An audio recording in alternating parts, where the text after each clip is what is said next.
दोस्तों, हिंदू धर्म में हम सभी रामायण की कथाओं से अच्छी तरह से वंचित हैं। माता सीता, श्री राम और लक्ष्मण जी के वनवास काटने की कहानियां भी हम बचपन से सुनते आ रहे हैं। पर आज हम उन्हीं में से एक ऐसी घटना के बारे में बताएंगे जो आपको सोचने पर मजबूर कर देगी। ऐसे में दोस्तों, हमारे सनातन धर्म ग्रंथों में इस बात का साफ साफ उल्लेख है कि बुरे कर्मों का फल हमेशा बुरा ही मिलता है, फिर चाहे वो इंसान हो या फिर भगवान। और यह तो आप सभी जानते ही हैं कि मर्यादा पुरुषोत्तम श्री राम ने अपनी पत्नी सीता को एक धोबी की बातों में आकर अयोध्या छोड़कर जाने को कह दिया था। लेकिन क्या आपको पता है कि एक समय माता सीता ने बहुत बड़ा पाप किया था, जिसकी सजा के रूप में उन्हें गर्भवती हालत में अपने पति से दूर रहना पड़ा था। माता सीता ने कौन सा पाप किया था और कौन था वो धोबी जिसकी वजह से माता सीता को वन में भटकना पड़ा था? इससे जुड़ी कथा आपको हमारी आज की वीडियो में जानने को मिलेगी। इसीलिए वीडियो काफी इंटरेस्टिंग होने वाली है, इसीलिए इसे बिना स्किप किए एंड तक जरूर देखिएगा। दोस्तों, जिस कथा के बारे में मैं आपको बताने जा रही हूँ उसका उल्लेख आपको रामायण में मिल जाएगा। दरअसल रामायण कई भाषाओं में लिखी गई है। ऐसे में अलग अलग रामायण में कई तरह की दंत कथाएं मिलती हैं और ऐसी ही एक दंत कथा माता सीता से जुड़ी हुई है, जिसके मुताबिक त्रेता युग में मिथिला नगरी में जनक नाम के राजवंश का राज हुआ करता था। जनक राजवंश के एक ही राजा थे, राजा शेर, जो एक बार यज्ञ के लिए जमीन जोत रहे थे। उसी समय जमीन में उन्हें एक छोटी सी कन्या मिली। कन्या के सुंदर नयन नक्श को देखकर राजा बहुत खुश हुए, इसलिए उन्होंने उस कन्या को अपनी पुत्री के रूप में गोद ले लिया और यही कन्या सीता के नाम से जानी गई। जब सीता थोड़ी बड़ी हुई तो एक दिन अपनी सहेलियों के साथ अपने महल के बगीचे में घूम रही थी। तभी अचानक उनकी नजर एक तोते के जोड़े पर पड़ी, जो देखने में बहुत ही ज्यादा खूबसूरत थे। तोते का जोड़ा एक पेड़ पर बैठकर सीता जी के बारे में ही बातें कर रहा था। उनके मुख से अपने भविष्य की चर्चा सुनकर सीता जी को बड़ा आश्चर्य हुआ। कहते हैं कि उनमें से मादा तोता बोल रही थी कि पृथ्वी पर श्री राम नाम से विख्यात एक बड़े सुंदर राजा होंगे और उनकी महारानी का नाम जानकी होगा। श्री राम देवी जानकी के साथ कई वर्षों तक राज करेंगे। धन्य है वो जानकी देवी और धन्य है वो प्रजा जिन्हें प्रभु श्री राम जैसे राजा मिलेंगे। एक साधारण तोते के मुख से अपने भावी पति का नाम सुनकर माता सीता अचंभित हो गई। उन्हें अपने बारे में और जानने की इच्छा जागृत हुई। इसीलिए माता सीता ने अपने महल के पहरेदारों को बोलकर दोनों पक्षियों को पकड़ लिया और फिर दोनों को पुचकारते हुए पूछा, तुम दोनों पक्षियों को भविष्य के बारे में इतना ज्ञान कहां से प्राप्त हुआ? तब पक्षियों ने बताया कि इससे पहले हम ऋषि वाल्मीकि के आश्रम में रहते थे, जहां रोज राम और सीता के जीवन के बारे में बताया जाता है। इसीलिए हमें उन दोनों के बारे में हर चीज कंठस्थ याद हो गई है। सीता जी ने जब ये सुना तो उन्होंने सोचा कि दोनों पक्षी तो बहुत ही दिव्य है, क्यों ना मैं इन्हें बहला फुसलाकर अपने जीवन से जुड़ी सारी बातें पूछें। यही सोचकर माता सीता दोनों पक्षियों से कहती है कि तुम दोनों बहुत सुंदर हो। देखो, तुम दोनों को डरने की जरूरत नहीं है, मैं तुम्हें कोई नुकसान नहीं पहुंच जाऊंगी।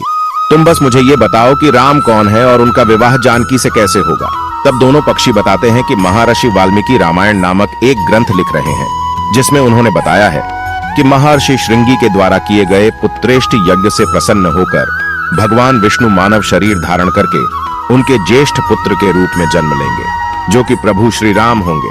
बड़े होने पर श्री राम महर्षि विश्वामित्र और अपने छोटे भाई लक्ष्मण के साथ हाथ में धनुष लिए मिथिला आएंगे और वहां शिव जी के धनुष को तोड़कर जानकी से विवाह करेंगे। इतना सुनने के बाद माता सीता उन दोनों पक्षियों को बताती है कि जिस जानकी की तुम लोग बात कर रहे हो वो मैं ही हूँ। मैं सीता भी हूँ और मैं जानकी भी हूँ।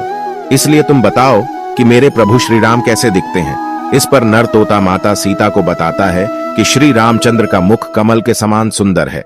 उनके नेत्र बड़े और खिले हुए हैं। उनकी नाक ऊंची और भुजाएं घुटनों तक जाती हैं। उनका गला शंख के समान है और उनकी सुंदरता का क्या वर्णन करूं। उनके गुणों का बखान तो 100 मुख वाला भी नहीं कर सकता। दोनों पक्षी आगे एक साथ कहते हैं, माता जानकी, आप धन्य हैं जो आपको रघुनाथ जी की पत्नी बनने का सौभाग्य मिला है। आपकी जोड़ी तीनों लोकों में सबसे अद्भुत होगी। इतना सुनकर देवी सीता उनसे एक सवाल पूछती है और वह तोते का जोड़ा उनके सवालों का जवाब देता है। और इस तरह से देवी सीता जी सवाल पूछती जाती हैं और तोते का जोड़ा जवाब देता रहा। लेकिन एक समय के बाद दोनों तोतों की बात सुनकर सीता जी के मन में लालच आ गया। इसीलिए वह दोनों पक्षों से कहती हैं कि जब तक मेरा विवाह नहीं हो जाता तुम दोनों मेरे साथ राजमहल में रहोगे। इस पर नर तोता माता सीता से कहता है, मेरी पत्नी गर्भवती है, इसलिए ऐसे समय में उसको जाने दें। हम दोनों एक दूसरे का भी वियोग सहन नहीं कर सकते, इसलिए आप मेरी पत्नी को जाने दीजिए। लेकिन माता सीता ने नर तोते की एक भी न सुनी। इस पर मादा तोते ने माता सीता से गिड़गिड़ाते हुए कहा, मैं धर्मवती हूँ, आप मुझ पर तरस खाएं, मुझे जाने दें। मैं अपने स्थान पर जाकर बच्चे पैदा करूंगी और आप चाहेंगे तो उसके बाद मैं फिर से यहाँ आ जाऊंगी। लेकिन देवी सीता अभी भी मादा तोते को छोड़ने के लिए तैयार न थी। इस पर मादा तोते को गुस्सा आ गया और वह माता सीता को श्राप देते हुए कहती है कि जिस तरह तुमने गर्भावस्था में मेरे पति से मुझको अलग कर दिया है, वैसे ही घर व्यवस्था के दौरान तुमको भी पति वियोग सहना पड़ेगा। इतना कहकर मादा तोता वहीं अपने प्राण त्याग देती है। मादा तोता के प्राण त्यागने के बाद नर तोता भी अपनी पत्नी के वियोग में प्राण त्याग देता है, लेकिन प्राण त्यागने से पहले माता सीता से कहता है कि तुमने जो कर्म किया है उसकी सजा मिलकर रहेगी और तुम्हें सजा दिलाने के लिए मैं मनुष्य से भरी श्री राम की नगरी अयोध्या में इंसान के रूप में जन्म लूंगा और मेरे ही कारण तुम्हें पति के वियोग का दुख उठाना पड़ेगा। कहा जाता है कि तोते की बात सुनकर माता सीता को बहुत दुख हुआ, लेकिन तब तक बहुत देर हो चुकी थी और माता सीता चाहकर भी कुछ नहीं कर सकती थी। बताया जाता है कि अगले जन्म में यह तोता वही धोबी था जिसने माता सीता के चरित्र पर उंगली उठाई थी, जिसके बाद प्रभु श्री राम ने सीता को घर व्यवस्था के दौरान त्याग दिया था। तब माता सीता वन में भटकते हुए महर्षि वाल्मीकि के आश्रम में पहुंची और वहीं पर उन्होंने लव कुश को जन्म दिया। दोस्तों, देवी सीता के वियोग की एक अन्य कथा पुराण में लिखी हुई मिलती है, जिसके मुताबिक एक बार नारद जी को अभिमान हो गया कि कामदेव उनकी तपस्या और ब्रह्मचर्य को भंग नहीं कर सकते।